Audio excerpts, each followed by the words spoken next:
नमस्कार दोस्तों, मैं हूं परमिंदर सैनी। दोस्तों, सभी को इंतजार था कि जो निकाय चुनाव चल रहे हैं, आखिरकार इस बार इस चुनाव में कौन बाजी मारेगा, क्योंकि इस चुनाव में इस बार भारतीय जनता पार्टी ने सिंबल पर चुनाव लड़ा। दूसरी तरफ पहली बार कांग्रेस पार्टी भी सिंबल पर चुनाव लड़ रही थी। अगर इससे पहले के चुनाव पर बात करें तो लगातार आरोप लगते रहे थे कि ईवीएम की मेहरबानी से चुनाव जीते गए हैं, लेकिन 10 नगर निगम में चुनाव था जिसमें से 9 पर बीजेपी ने चुनाव में जीत दर्ज की, जबकि 1 पर निर्दलीय उम्मीदवार ने जीत दर्ज की है। रोहतक की गढ़ की बात करें तो वहां पर भी केवल 2 पार्षद कांग्रेस पार्टी के जीत पाए हैं। और इसी विषय पर चर्चा करने के लिए हमारे साथ राजनीतिक मामलों के जानकार वीरेंद्र राठी हमारे साथ मौजूद हैं। राठी साहब, आपका कार्यक्रम में स्वागत है। आपका बहुत बहुत धन्यवाद और सभी दर्शकों को मेरी तरफ से नमस्कार। सर्वप्रथम तो मैं आज आपको बधाई देना चाहूंगा कि जो आज झज्जर के अंदर सोशल मीडिया महासंघ के नाम से जिस संगठन का गठन हुआ है उसके आप अध्यक्ष चुने गए हैं सर्वसम्मति से, तो सर्वप्रथम तो आपको और आपकी टीम को मेरी तरफ से बधाई। रही बात जो नगर निगम के चुनाव की भी बात आपने की कि 10 नगर परिषद या निगम के जो नगर निगम के जो चुनाव थे उनमें से 9 पर भाजपा ने जीत दर्ज की है और 1 पर मानेसर की शायद सीट है जहां पे निर्दलीय प्रत्याशी इंद्रजीत यादव उन्होंने जीत दर्ज की है, लेकिन वो भी अप्रत्यक्ष रूप से कहीं न कहीं भाजपा का हाथ उसके अंदर है, क्योंकि राव इंद्रजीत जी के नाम पर उन्होंने अपना पूरी कैंपेन चुनाव की चलाई। मैं आपसे ये जानना चाहूंगा कि जब लोकसभा के चुनाव हुए तो उस समय 5-5 के बराबर थी, मुकाबला टाई हो गया था। जब विधानसभा के चुनाव हुए और उसमें कांग्रेस पार्टी को हार मिली तो कहा यह गया कि सब ये ईवीएम की मेहरबानी है। तो क्या अब भी यही कहा जाएगा कि ईवीएम की मेहरबानी से बीजेपी चुनाव जीत रही है? अब ये नहीं कहा जाएगा, क्योंकि एक पुरानी कहावत है कि कोई मनियार गांव के अंदर चूड़ियां बेचने के लिए गया था साइकिल पे और पीछे उसने वो बांध रखी थी अपनी चूड़ियां और किसी ने उसका लठ मार के ये पूछ लिया, भाई के ले रहा है? और दूसरा बोला बोला भाई एक और मार दे, कुछ भी कौन है। तो कांग्रेस के लिए हो रही है यह हालत कि लोकसभा चुनाव में जो संजीवनी मिली थी, जो जीवन दान कांग्रेस को मिला था 5-5 का, उसको ये बरकरार नहीं रख पाए और कॉन्फिडेंस हुए। उसके ऊपर कई बार हम भी चर्चा कर चुके हैं, पूरे हरियाणा की सोशल मीडिया और राष्ट्रीय स्तर पर भी बहस हो चुकी है। और विधानसभा चुनाव के अंदर जिस प्रकार से 37 सीटों ने कांग्रेस ने जीत पाई, 48 पे भाजपा आई, 3 इंडिपेंडेंट आए, 2 इनल लेकर के गया और फिर उनको ये भ्रम था कि अब की बार हम निशान पे चुनाव लड़ेंगे। संगठन 5-6 महीने का समय हो गया, बात बात होती रही कि संगठन बढ़ाओ, वो बढ़ नहीं पा रहा है और ये छोटी छोटी बातें चुनाव में चलती हैं। अभी विधानसभा सत्र से पहले 4 पर्यवेक्षक दिल्ली से आए कांग्रेस के, चारों पर्यवेक्षकों के सामने 37 के 37 एमएलए ने ये कहा कि जी विधानसभा सत्र से पहले हमारा विपक्ष का नेता चुन दो, वो ही नहीं चुना। तो ये चीजें चुनाव में काउंट होती हैं और आज जिस प्रकार से रिजल्ट आए हैं भारतीय जनता पार्टी के पक्ष में, तो जीते हुए प्रत्याशियों को बहुत बहुत बधाई।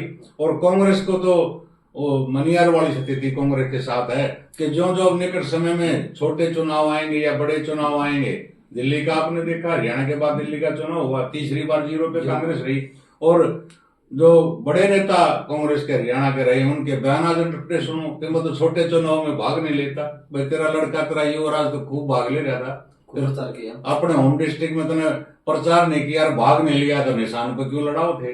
या बिना निशान पर लड़ाई भी जनसभाएं करते हैं सांसद महोदय तो एमपी साहब तो, या फिर उनको भी रोको, मतलब जीत जाए। वो कहते ना कि मीठा मीठा गप गप कड़वा कड़वा थूथू।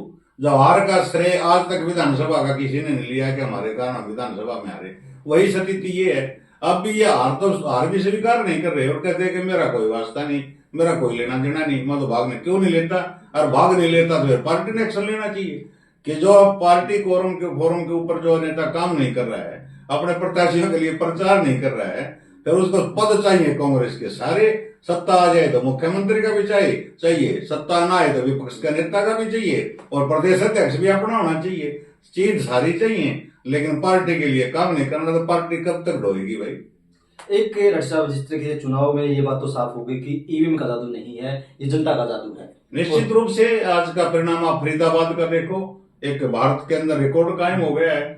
3,14,000 समथिंग 3,14,800 समथिंग वोट है इतने वोटों से मेयर का चुनाव जीतना भारत में तो एक नया कीर्तिमान बना है। रोहतक का मार्जिन आप देखिए कितने हजार है, 45,000 से ज्यादा वोट है। सोनीपत का मार्जिन देखिए आप, शायद 38,000 पार है, वो भी 44,000 या 38,000 पार है। कहीं का भी आप चुनाव ले लीजिएगा, हर चुनाव में जो मेयर जीत करके आए हैं वहां कांटे का मुकाबला कहां दिखाई दिया है? एक तरफा बीजेपी, जैसा सोशल मीडिया के माध्यम से प्रचार चल रहा था कि बीजेपी आ रही है छोटे निगम के चुनाव के अंदर, वो बात सही साबित हुई है सोशल मीडिया में। एक अगर हम रोहतक की बात करते हैं खासकर, तो कहा यह जाता था कि रोहतक जो पूरी तरीके से भूपेंद्र सिंह हुड्डा का गढ़ है, कांग्रेस ने पहली बार सिंबल पर चुनाव लड़ा। मेयर की बात करें तो 45,000 वोटों से अधिक वोटों से बीजेपी चुनाव जीता। और अगर हम बात करें पार्षदों की तो केवल 2 पार्षद कांग्रेस पार्टी जीत पाए। तो क्या अब ये गढ़ खत्म हो चुका है, कांग्रेस पार्टी का वजूद नहीं रहा, खात्मे की तरफ है? भूपेंद्र हुड्डा को एक चीज को समझना चाहिए कि गढ़ बड़े बड़ों के ढहे। चौधरी बंसीलाल एक समय ऐसा था, भिवानी जिले के एक छत्र नेता थे, स्वयं भी चुनाव हार गए थे 1987 के अंदर। बाद में उनके बेटे 2000 के अंदर तोसाम से विधानसभा का चुनाव हारे, पार्लियामेंट का चुनाव भिवानी से हारे। चौधरी बंसीलाल को तोसाम छोड़ करके भिवानी शहर में भागना पड़ा था। दूसरी तरफ आप भजनलाल जी को देख लीजिएगा, भजनलाल जी का पोता खुद आदमपुर से चुनाव हार गया, जो उनकी 53-54 साल से गढ़ की सीट कहा जाता था। चौधरी देवीलाल के परिवार का असर देख लीजिए कि छठे नंबर पर आज उनके पोते जो डिप्टी सिंह चौटाला थे, जो वहां से आए हैं उचाना से। ऐलनाबाद से अभय सिंह जी खुद चुनाव हार गए। 2 सीटें उनके परिवार की आई बहुत कम मार्जिन से, कोई 700 वोटों से है तो कोई करीब 4,000 वोटों के आसपास से अभय सिंह का बेटा सीट निकाल पाया है। भूपेंद्र सिंह हुड्डा जी के बेटे पिछला चुनाव खुद रोहतक से हारे, सोनीपत से स्वयं भूपेंद्र हुड्डा जी लोकसभा का चुनाव हारे। और जब वहां से भूपेंद्र हुड्डा और दीपेंद्र हुड्डा रोहतक और सोनीपत का चुनाव हारे तो कहीं न कहीं आंख खुल जानी चाहिए थी कि अब तो आपका गढ़ जो है वो खिसकता जा रहा है। उसके एवज में सोनीपत की सीट बाल सतपाल ब्रह्मचारी जी निकाल पाए बहुत ही कम 19,000 वोटों के मार्जिन से। भादरगढ़ हारे, रोहतक की 1200 वोटों की हार थी भारतीय जनता पार्टी के विधानसभा चुनाव के अंदर। 1200 वोटों का मतलब आप 600 वोट मान करके चलिए, तो मुकाबला तो सीधा सा बीजेपी की तरफ दिखाई दे रहा था। लेकिन कांग्रेस समय रहते नहीं जागी और आज 44,000 वोटों से जाकर के 45,000 वोटों से कमर टिकी है आज कांग्रेस पार्टी के प्रत्याशी की। तो सीधी हार रोहतक की सीट की हार भूपेंद्र सिंह हुड्डा की हार मान करके चलता हूँ, दीपेंद्र हुड्डा की हार मान करके चलता हूँ। कांग्रेस की हार कम है, स्वयं भूपेंद्र हुड्डा और दीपेंद्र हुड्डा की हार ज्यादा है। डॉक्टर साहब, जब हम विधानसभा चुनाव को देखते हैं उसके बाद किसी कांग्रेस पार्टी नेता ने ये नहीं कहा कि हार की जिम्मेवारी मैं लेता हूँ और इस्तीफा देता हूँ। तो क्या आपको लगता है कि इस बार कांग्रेस पार्टी का कोई नेता बड़ा दिल दिखाते हुए ये कहेगा कि हम इस वजह से आ रहे हैं, मैं हार की जिम्मेवारी लेता हूँ? जल होगा तो दिखाएंगे ना। कांग्रेस पार्टी में इनके अपना शीत युद्ध शुरू हो जाएगा, आज से ही हो जाएगा। 2-3 धड़े जो छोटे मोटे बने हुए हैं, ये माना कि सशक्त धड़ा आज भी कांग्रेस के अंदर, हरियाणा के अंदर चौधरी भूपेंद्र सिंह हुड्डा जी का है। ज्यादातर समर्थक विधायक उनके हैं, पकड़ प्रदेश के अंदर उनकी है। लेकिन जब बार पार्टी हारी उसकी जिम्मेवारी भी तो लो। हम बार एक शब्द का प्रयोग करते हैं कि शत्रुघ्न सिन्हा वाली बात है कि ताली भी कप्तान तो गाली भी कप्तान को। हार का श्रेय भी लेना चाहिए और उनमें सुधार करना चाहिए ताकि आगे जीत हो। ये जीत जाते हैं तो बूम अपने नाम से, श्रेय अपने नाम, हार जाते हैं मैं छोटे चुनाव में भाग नहीं लेता, ये भाईचारे का चुनाव है भाई है तो फिर क्यों भाग लेते हो? कौन सा क्षेत्र आपने ऐसा छोड़ा है कि जहां आपने प्रत्याशी खड़े नहीं किए? हर क्षेत्र में हर इलाके के अंदर प्रत्याशी उठाते हैं, निशान पे चुनाव लड़ाया जा रहा है। दीपेंद्र हुड्डा जी भागे फिर रहे हैं, पिताजी कह रहे हैं कि मैं छोटे चुनाव में भाग नहीं लेता। तो अपने घर को ही सुधार लो भाई, या राजनीति छोड़ देना तो पार्टी हाईकमान कोई कठोर निर्णय लेकर के घर बैठाने का काम करेगी। क्या जिस तरीके से बीजेपी ने कहा था कि हम ट्रिपल इंजन की सरकार बनाएंगे, तेज गति से विकास कराएंगे, तो क्या अभी चुनाव के बाद भूपेंद्र सिंह हुड्डा को सोचना चाहिए, कांग्रेस पार्टी को सोचना चाहिए कि बीजेपी लगातार आगे बढ़ रही है और वो लगातार लोकसभा चुनाव में जो उन्हें बूम मिला था लगातार वो पीछे खिसक रहे हैं? भूपेंद्र हुड्डा ने कुछ नहीं सोचने की आवश्यकता। अब वो सोचेंगे, अब पछताए होत क्या, सब चिड़िया चुग गई के, सीधी सी बात है। अब तो भारतीय जनता पार्टी ने सोचना है।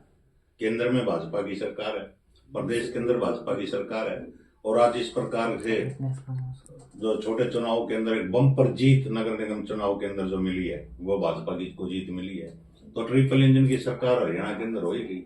विकास करना है भाजपा ने। अब छोड़ जाइए, भूल जाइए कि भूपेंद्र हुड्डा जी क्या करेंगे क्या नहीं करेंगे। एक तरह से राजनीतिक अध्याय समाप्ति की ओर उनका बड़ी तेजी से बढ़ रहा है, समाप्ति की ओर, उत्थान की तरफ नहीं जा रहा है, पतन की ओर जा रहा है।